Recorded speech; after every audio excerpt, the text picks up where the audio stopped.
Good afternoon and welcome to all of you. I'm Sunil Charayan. I'm with Spirae, and I'm delighted to welcome all of you to this new building, the Innosphere building, and the Smart Grid Live event. As you can see, we have a fantastic group of speakers and events planned for the day, and we're really looking forward to it, to all the planning that we've been doing, and also hope that all of you enjoy the day tremendously. The panel I have here today don't really need a whole lot of introduction, but I'll do two things. I'll sort of give a brief introduction to what this event is all about, and then have our mayor kick the session off for today. This event, we've been thinking about an event like this for quite some time, but several things came together for us in the last, I'd say, month or two, and this is the culmination of that. Basically, as all of you know, over the past 2 or 3 years, we've been hearing a lot about smart grids. What is a smart grid anyway? The bottom line is that the grid that has served us very well over the past 50 years is changing. And as you look ahead and look at what's going to happen over the next 30 to 50 years, we are in that window of time when the grid of the past is now going to change somehow into the grid that will serve us in the future. So that's why this is an exciting period in time for this particular industry.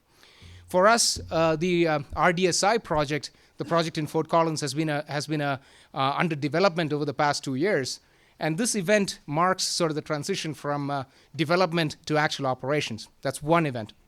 The second one is, because of the changes in the industry, there are also key issues with how do all the stakeholders, the industry, the workforce needed to actually manage this industry, the electric utilities, consumers, how do all these groups actually understand what needs to get done in this period of transformation?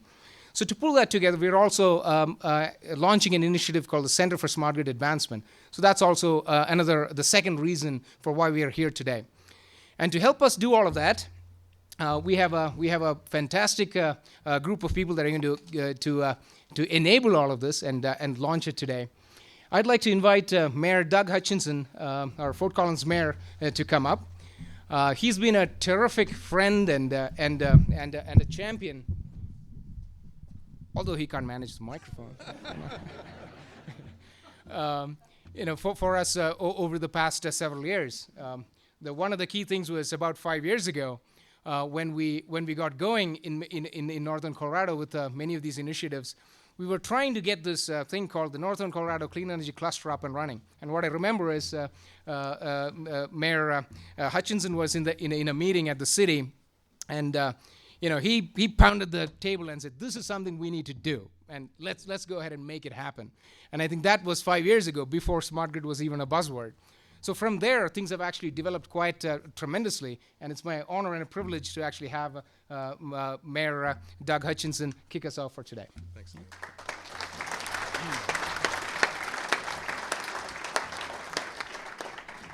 Thank you, Sunil, and welcome everybody to the main program of this day.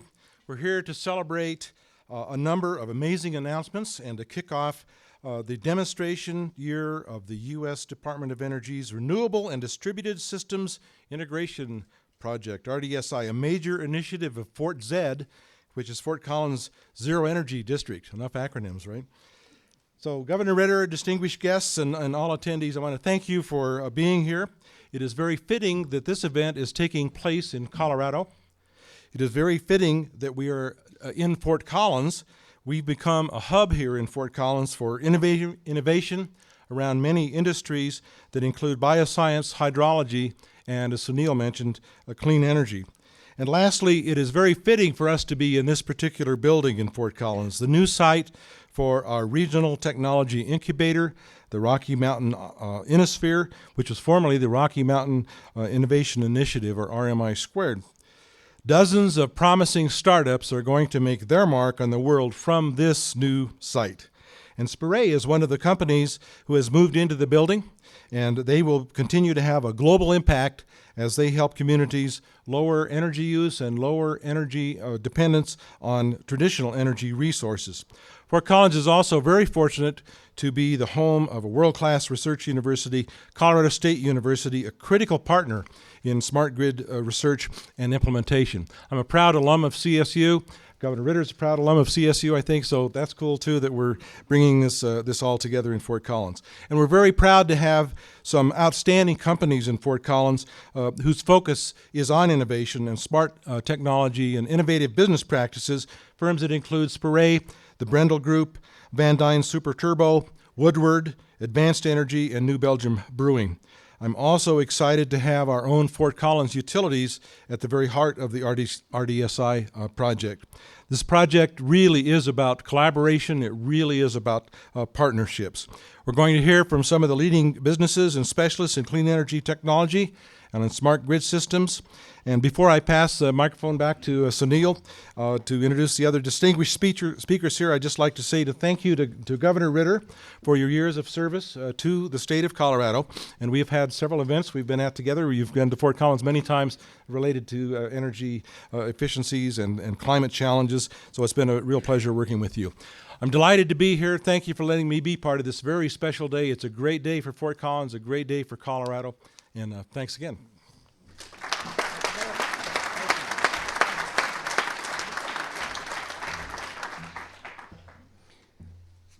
Thank you, Doug.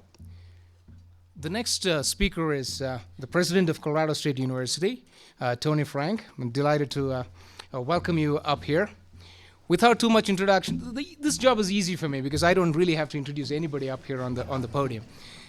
But I have to add that I'm also an alumni of CSU and very proud of that fact. And we've been working closely with CSU on many different fronts.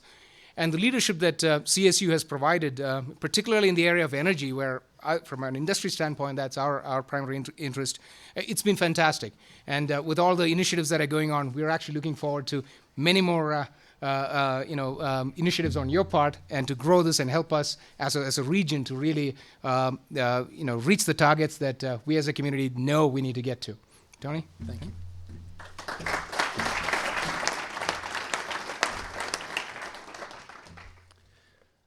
Well, let me add my welcome and thanks as well. Thanks first to the city of Fort Collins and also to Spirae. Colorado State University is incredibly proud to be here to help celebrate the kickoff of this Department of Energy demonstration project. Clean and renewable energy is still, I think, a fairly new frontier, and the city of Fort Collins, along with so many companies and along with Colorado State University, has really been at the forefront of exploring how some of our most innovative and advanced technologies can make a difference in how we transport, how we store, how we utilize, and how we conserve energy. CSU has been proud to help support the leadership that's been demonstrated through the city, through this region, and through these companies with the RDSI program. We come at it from the perspective of having been a longtime leader in clean and renewable energy research, a founding member of the Northern Colorado Clean Energy Cluster, a committed supporter of Fort Zed, a leader in statewide research efforts in the new energy economy. We need to see if we can get some leadership for that effort. And as a university that will be educating the workforce that will continue to advance smart grid technology for generations to come. We've built, in many ways, on the pioneering work, as universities always do, of so many faculty members, people like George Luff, Byron Wynn, and many others who in the 1990s started CSU on grid-related research. And today, our Engines and Energy Conversions Lab is home to a remarkable body of unique expertise. Thanks in part to collaborations of people like the EECL's director, Brian Wilson, Sunil, when he was a student at Colorado State University, and since then as an alum, and Wade Troxel, and of course so many others. CSU is also home to the IntelliGrid Lab, testing how renewable energy can impact the grid, and that is, again, a fantastic partnership between the private sector, between the city of Fort Collins and Colorado State University. So I think from that perspective, it's easy to understand why our university supports any efforts to broaden and deepen understandings of new grid technology and the potential that's there. And the RDSI program certainly represents an extraordinary opportunity to recognize and value the efforts of the community, state, and nation, and to celebrate really the spirit of cooperation and partnership that it has brought us so far in this area. So on behalf of the students, the faculty, the staff of Colorado State University, and on behalf of our Chancellor, Mr. Joe Blake, who's here with us today as well, let me congratulate everyone on this event, and thank you for joining us for this celebration. Thank you.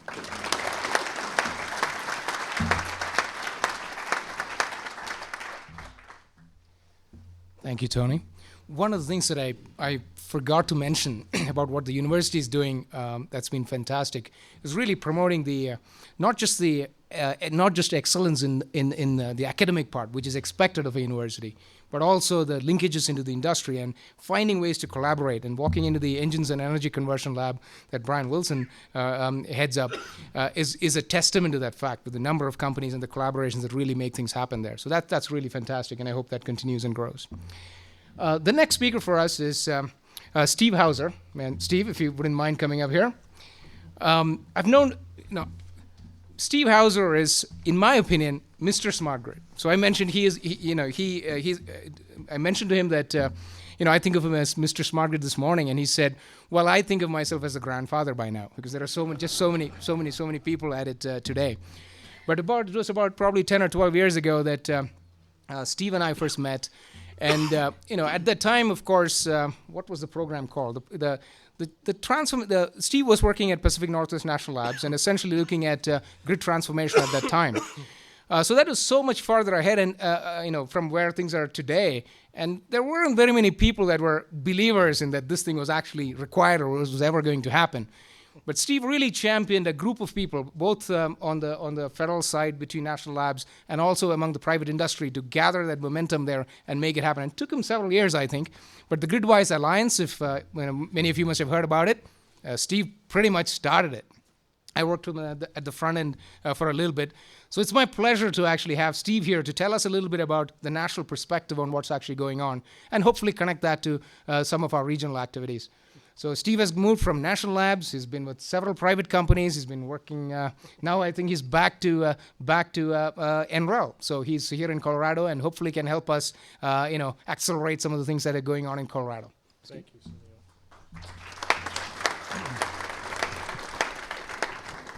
Thank you for that great introduction. It's a privilege to be here, and the thing that comes to mind is we've come a long way, baby, in the last 10 years. Let me just take a few minutes to kind of reflect on where we've been and where we're going. I'm here wearing several different hats. Sunil mentioned the GridWise Alliance, and it's 160 companies that are committed nationally to change, and we're even expanding globally now. I'm here on behalf of the Department of Energy, and Eric Leitner, who unfortunately couldn't be here today, sends his greetings to you all. And I'm also here on behalf of the National Renewable Energy Management Team and staff, which is this little laboratory located a few miles south of here. But we're close collaborators with CSU and many others here in the state. And thanks to the leadership of our governor and his staff, the lab has expanded greatly in the last few years, and we hope that will continue. This is an exciting time in this industry. We're starting to see things happen around the country. What's exciting about what's here in Fort Collins, as well as many other cities like this around the country, is these things are happening sort of naturally based on many people like you who are committed to see change happen and are bringing your companies, your institutions together in a collaborative way to really change and transform this industry. As most of you know, the Department of Energy is in the midst of spending over $4 billion on smart grid only, let alone all the other things they're doing. And so that's fortunately been a stimulus to projects like the one here in Fort Collins. We're definitely pleased with what we see here. We're seeing similar efforts around the country that are focused on really changing not only the industry, but the way consumers, you and I, the way we use electricity, the way businesses use electricity, the way institutions like CSU use electricity, and I think we're going to see a lot more happen in the next few years. The one thing I'll end with is that what's really important with this project, as well as all the other projects projects going on around the country right now is that we really think through and we understand and we analyze the results of these projects so that we can create lessons learned, best practices that can really be shared around the industry and around the world.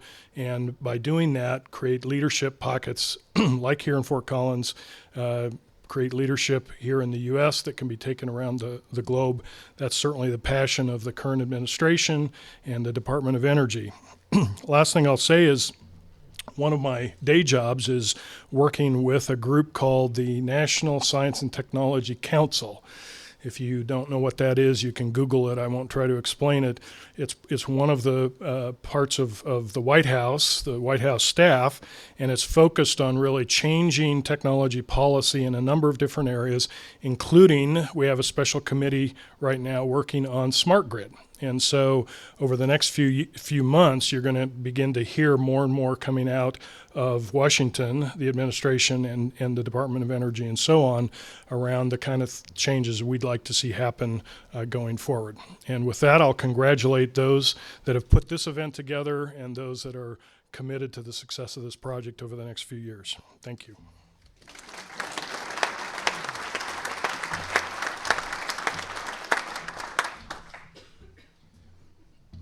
Thank you, Steve. For those of you that are in this industry, make sure that you get his business card. He knows everybody in this industry in the country. The next speaker for us is Darren Atterbury, who's the Fort Collins city manager, and another one of those local people here who are providing the leadership to make all of these things happen. He's been there, as I mentioned, 5 years ago when we started on this clean energy cluster pathway. I think ever since he's provided the leadership to get the city, which is a big organization with all kinds of pulls and pressures in different directions, to provide a consistent voice for us to do some of the things that we're doing here successfully. Darren?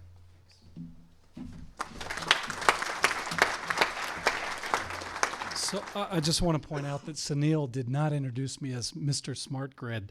So, and it's kind of tough following him. So I apologize for anything I say here that maybe.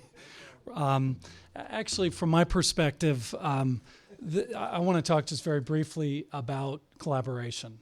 And I was up in a reception earlier, just about a half hour ago upstairs, and the buzz around the room was about collaboration. And there was definitely a buzz around the room. And I want to say we have great leadership here. We have great leadership with the governor, with the president, with the mayor, and on and on and on. In our electric utilities, a lot of my team members are out here, Brian Janonis and Dennis Sumner and Diane Jones and on it, Mike Freeman. And we have a great team. I have council members, Ben Manville and Wade Troxel, and the mayor, as well as others who are not only okay with this vision, they support and they encourage and say, go after it. One of the cool things about and the privilege about my job is that no one ever says, as city manager, don't think big. No one ever says that, whether it's my next door neighbor, whether it's the mayor, or whether it's people in the community. They don't say stop, you're thinking big, too big for this community. This community is about going from here, to always getting better. And what we've realized over the last few years is that, you can take a more paternalistic approach and say, you tell us what your problems are and we'll go out and fix those. And what we realized with the downturn in the economy and resources being limited, that was not a successful model. What we've realized over the last few years is when we leverage each other's strengths, whether it's the state, whether it's the university or the private sector, I see people in this community, in this room that are incredible partners.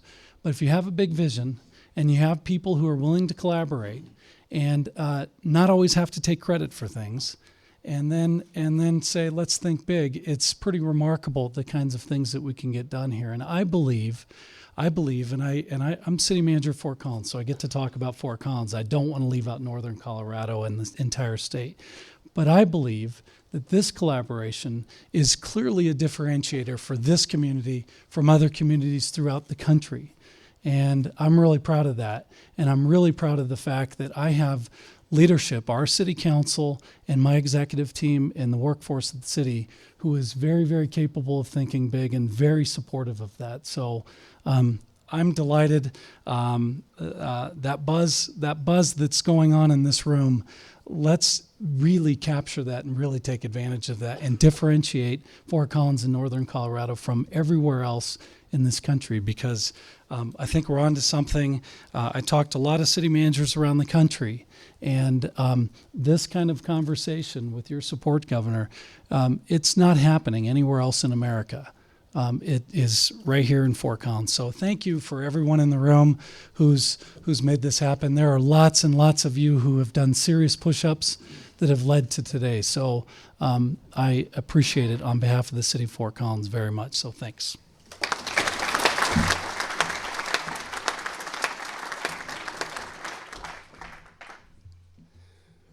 Thank you, Darren. The point about collaboration was very key, and I think we'll return to that theme when we talk more about the RDSI project. Now we get to the keynote part of this session, and we have Governor Bill Ritter here to give us the keynote and talk about the vision that he set for Colorado, which is now in many ways coming to fruition. So I had the rare privilege of being with Governor Ritter when he was on a trip to Copenhagen and Helsinki in late last year, and I got to see a side of him which I had not seen from the audience, what I had seen here in Colorado a few times. And I must say that I'm going to miss him as governor because he was very dynamic there. And imagine being in Copenhagen, which is the clean energy capital of the world, and having our governor give a very good speech, and the entire audience resonating very, very well. I don't know how much he heard about it, but being in the audience, I heard from others over there about the fact that Colorado has had such great leadership. So while he was here, I may not have appreciated him as much, but hearing that perspective internationally, it was really fantastic, both there and in Finland. So I'd like to invite Governor Ritter to give the keynote address and get this going. Thank you.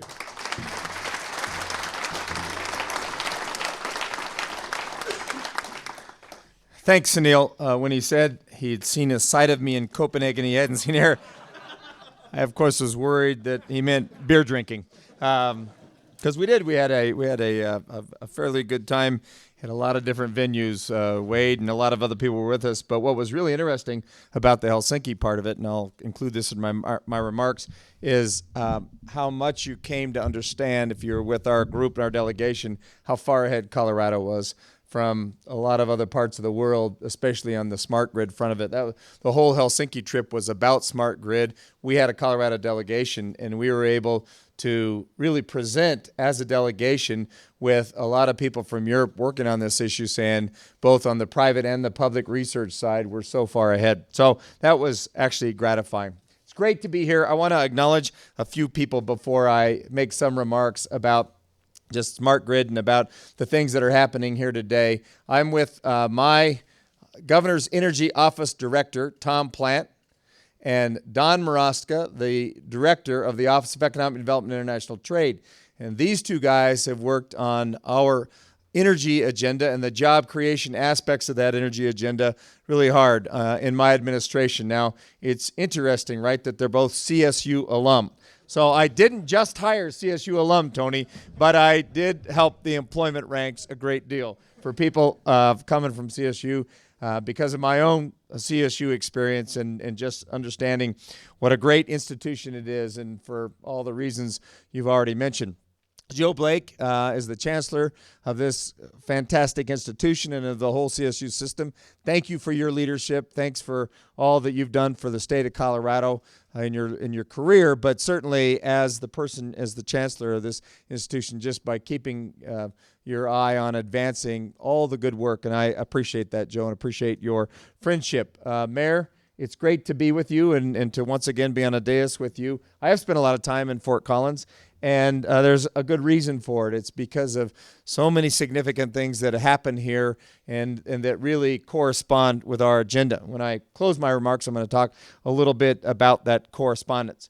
But I want to just go back and sort of set the framework for what we talked about initially when I was campaigning, actually, and then as an administration, what we've worked on, and how this issue around smart grid, the Smart Grid Center, all of the other activities that are being talked about today, how they sort of fit. Because for us, it was this vision from the very beginning that as Americans, we should both produce and consume energy differently, and that we had all this potential that wasn't being realized, and that potential was around clean energy sectors, that we could, at the same time, address a serious national security issue by looking at domestically producing energy that was clean, renewable energies, energy efficiency, natural gas is a part of that agenda, that we could as well address environmental challenges that we have in the state, that we certainly have in the metro area, but that we have as a nation, and that we could demonstrate that there could be job creation tied to that. And it was really the three big things, right? You could grow your economy, address environmental challenges, and respond to a national security challenges, which is really the amount of domestic oil the amount of foreign oil that we import. The balance of trade deficit that we have as a country, so much of it is because of what we do to import energy resources when we could do a better job of domestically producing clean energy resources. So that was the idea, that we would become different kinds of consumers and producers of energy. What's interesting in doing this is we've had a great number of successes. If you just think about that 4-year period, we've signed 57 bills into law. I have signed 57 bills into law that somehow relate to clean energy. We have the second highest renewable energy standard in America. Last year, we passed, in the last legislative session, we passed the Clean Air, Clean Jobs Act, which requires the transition of almost a gigawatt of power from coal to natural gas in the metro area. Helps us answer some real serious emissions challenges that we have from dirty, inefficient coal plants. And those are just things that are by way of example from the policy end that allowed us as well to see a great deal of job creation. And again, I would argue there are a few places in America like northern and northeastern Colorado and eastern Colorado that have really benefited from this idea of tying the jobs growth or the economy, the economic activity of clean energy to energy policy. So think of all of the different things that have happened in this area. Vestas coming here and building a plant that was a wind blade factory, their first in America, was just sort of the starting point. It happened right after we signed that first renewable energy standard bill that just took us to 20%. But their suppliers then follow as well. And around the state of Colorado, we've seen a variety of things. We've seen certainly Vestas make a $1 billion commitment, 2,600 jobs over a little while. ConocoPhillips decides to build its research facility for renewable and alternative energies here. Siemens, a wind producer, decides to build its wind test site near the National Renewable Energy Laboratory. SMA is a manufacturer of solar inverters, builds its first plant outside of Germany in the Denver area. And all over Colorado, we've seen every area of the state really benefit in an economic way, even in a serious downturn, from clean energy policy. But one of the keys to that is how we make people better consumers of clean energy. And this is where we in Colorado can be very proud of the work being done and been done for a long time by those individuals who understand the powerful transformative effect of the smart grid technology that we're developing here, both, again, on the public side with the research that's been done in our university systems, but also on the private side. And I will give Spirae a great deal of credit for the things, Sunil, that you've done to advance this conversation, both things that you've done nationally here in Colorado, and now to advance it in a serious way with a Smart Grid Center and with this IntelliGrid that's being set up as a part of this.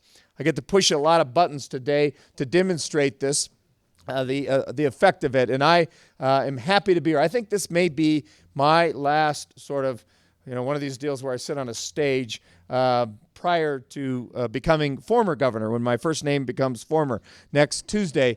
But it is really fitting that we're here, because this is such an important piece of this clean energy puzzle, is that not just that we can demonstrate that we can grow jobs or that we can respond to environmental challenges, but we think about how we embed in the American consumer an idea about how they can be part of consuming energy differently, and the key to that being grid technology and smart grid technology. We're going to have to transform the transmission grid in this country over time anyway. We're going to have to do that to gain efficiencies and really to make that infrastructure 21st century modern infrastructure. But so much a part of that is to use the kinds of information systems that are available, tie those into grid technology, and say we as a country are out in front of anybody else in the world in terms of being able to utilize smart grid technology to improve how we are as consumers and to tie that consumption again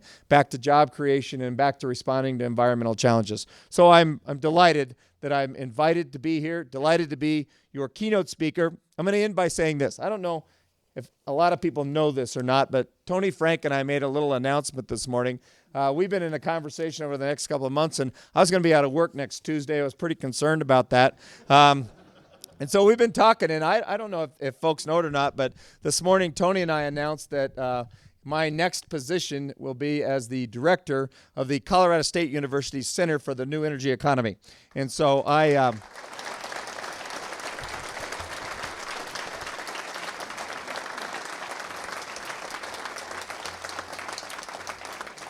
So I don't want to step on all that we're doing here on smart grid technology, but I didn't think I should sit down before telling people that because it's out there sort of in the public arena. None of us are going to get highest billing. John Elway is going back to the Broncos. That's highest billing today. I've been in this business long enough to know what's going to be top of the fold of the newspaper, and it'll be Elway going to the Broncos. But for me, it's a homecoming. Colorado State University, it's where I got my 4-year degree.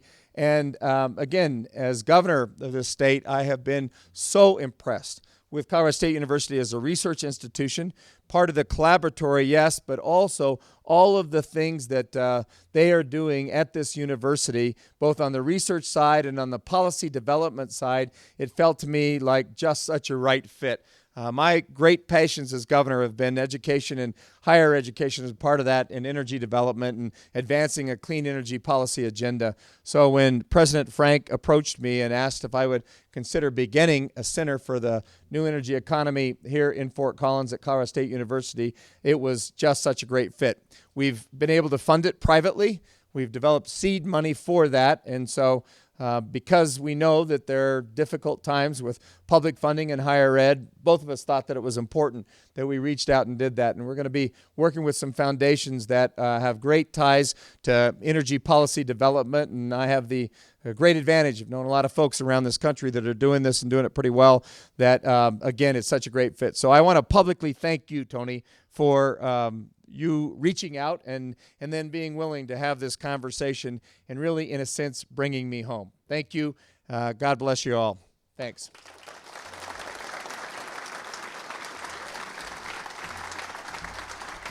Thank you. Thank you, Governor. That last part of that announcement did two things for me. One, I don't have to ask him what he's going to be doing next. Okay? That's out of the way. And the second one actually leads to the next part of the event, whereas the governor mentioned he was going to push some buttons. When we were talking to his office, I think they thought that this was going to be some type of ceremonial ribbon cutting. Okay, so we said, no, this is the real deal. When you're going to be pushing buttons, things are going to be turning on, stuff is going to be happening on the grid. Okay. And then, of course, I had a problem. What if something went wrong? So I immediately invited Steve Catanach, who runs Fort Collins Utilities, and figured that I would have him lead the governor through this. So I thought he would be our fall guy in case anything goes wrong. But now, I just realized that now that Governor Ritter is going to be here as the director of the New Energy Economy Center at CSU, we'll put the blame squarely on him, because he has no way out after that. So Steve, if you would come up. Steve is one of those people who really have a tough balancing act to do. Steve runs Fort Collins Utilities, and the challenge he has is he has to keep the lights on all the time. So it's a very conservative industry, managing the grid. The things have to 24/7. If lights go out for 1 minute, he gets blamed. On the other hand, there's this tremendous push for innovation, for transformation, for change, and he has to walk that fine line. And I really must say that over the past few years, I found that Steve does a fantastic job of that. and it's my privilege to invite him to lead the governor through the ceremony. Steve, maybe you want to say a few words, and then you know the drill, I hope. I hope as well. Oh, all right. Okay. I will stand by to the side if you need any help with pointing things out. So you'll be my Vanna as well. Well, the first help I need is turning the pad on here, of course. I'd just like to say thank you to everybody that has participated and really recognize our partners in this RDSI project. The city fell into the role of taking the grant management lead, and I'd like to recognize Dennis Sumner for doing an outstanding job coordinating that grant, and a lot of different players. We have the Brendel Group, Spirae, City of Fort Collins and their facilities that have played a role along with the utilities. We have Colorado State University, of course, that has been a significant player, Van Dyne, AE, who has helped with their inverters, Woodward Governor that has developed components for this. It's just been a fantastic partnership and very successful because I'm confident it'll start and it'll work. So, Governor, I will be your tour guide through this. To have someone help me push buttons is... The first aspect of this is we have a set of 4 TV screens that are up here, and the one in the top left-hand quadrant is the typical utility view of how we manage our feeders. This is what we see from a substation, very limited information. We extrapolate what we know from there. So the benefit of smart grid technology and the Bluefin product is giving us better information. So Governor, if you will. Push Bluefin controller there. And hopefully it's starting. Now start the Bluefin smart grid controls. And then let's connect the Bluefin to the RDSI system. And what you're seeing here is we now see the assets map of our 2 feeders that are feeding into this area. The green lights indicate we have communication. And we have assets available. In the bottom left-hand quadrant, what we see there is all of the assets that are available for generation dispatch on the RDSI system. These are assets that exist at the City of Fort Collins, our outside City Hall. We have the Intergrid Lab, of course, that has a lot of generation in it, a lot of wind simulation, tremendous number of assets. New Belgium has added a 200 kW solar array. They've are now using their off gas from their process, their methane, to generate electricity. That's combining my 2 favorite things, renewable energy and beer. Yes. You gotta love this town. Of course, the county, Larimer County has some assets, and Colorado State has a tremendous number of assets. So, Governor, if you would please engage our peak load management application. This starts the program, and we now have assets that are dispatchable. And as you can see, the lower bar, that's actually the solar assets. This is all live, by the way. The solar assets that are available out on the system. And now if we hit the enable peak reduction, we will start some assets, some generation assets. You saw that jump out at the Intergrid Lab and out on the system. Those are now generating electricity and feeding that into our grid to help us better manage that grid operations. Wow. The wonderful part is the management, the information, and where we're going from here. That's fantastic. Very good.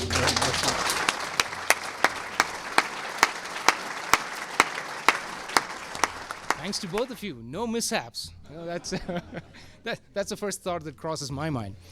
Yeah. So we were, of course, as you can imagine, we've been scrambling from Christmas through New Year to get this whole thing set up here. I don't think we actually had an occupancy permit for this building middle of December. So it's been one heck of a scramble. And first of all, I'd like to thank all of the speakers this morning, Governor, for being here and helping us kick this initiative off. Tony Frank, CSU, Steve Hauser, Mayor Hutchinson, Darren Atterbury, Steve Catanach. Thank you very much, and I'd invite all of you to give them a big round of applause. Yeah?